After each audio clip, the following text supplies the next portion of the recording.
If you're over 50 and trying to fix everything about your running form, you're probably fixing the wrong things. Cadence, lean, arm swing, foot strike.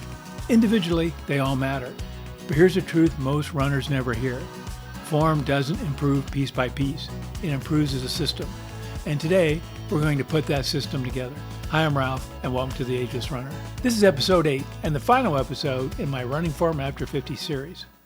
Over the past episodes, we've broken down cadence, overstriding, posture and lean, arm swing and tension, stiffness versus weakness, and what happens when form falls apart late in a run.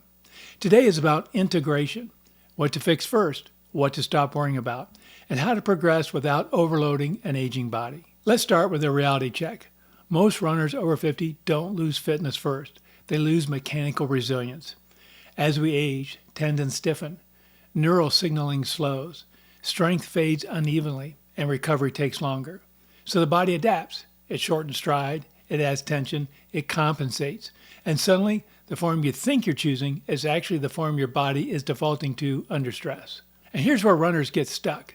They try to increase cadence, lean more, relax their shoulders, land midfoot, drive the arms, all at once. That's not training. That's overload. Motor learning doesn't work that way, especially after 50. When you try to fix too many variables, the nervous system rejects all of them. So instead, we need a priority framework. Let's talk about the Run Smarter mechanic system. And here it is in 3 layers in this order. Number 1 is foundation. Number 2 is control. And number 3 is efficiency. You don't skip layers. And you don't force the top until the bottom is stable. Let's talk about layer number 1, foundation. This deals with strength and tissue capacity. If you don't have hip strength, glute and hamstring stamina, calf and Achilles capacity, no cue will hold. Cadence fixes won't stick. Lean becomes collapse, and arm swing turns into tension. Form expresses strength. It doesn't replace it. So what are the key focus areas, and what do they actually look like? Well, we want to talk about single leg strength. Think split squats, step-ups, or single leg to sit stands.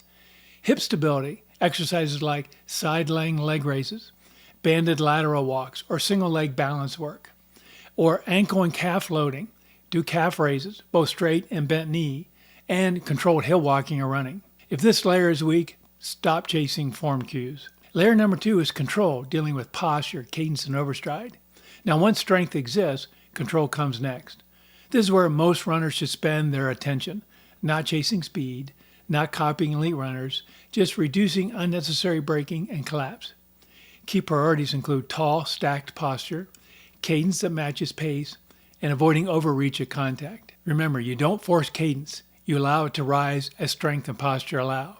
If cadence increases but tension skyrockets, you've skipped a layer. Layer 3 is efficiency, where we're concerned about arm swing and relaxation, and this is the top layer. And it only works if the other 2 are solid. Arm swing doesn't drive running, it balances it. Relaxation doesn't create speed, it removes waste. If your shoulder's tense late in the run, that's not a flaw, it's feedback. Fatigue is exceeding capacity. Now there are some things we can ignore, and this matters. You can safely ignore foot strike labels, perfect cadence numbers, copying elite form, and micro-adjusting every run. Your form should be repeatable, sustainable, and calm under fatigue, not Instagram perfect. So how do we progress without overload? Well, here's the simplest rule I can give you.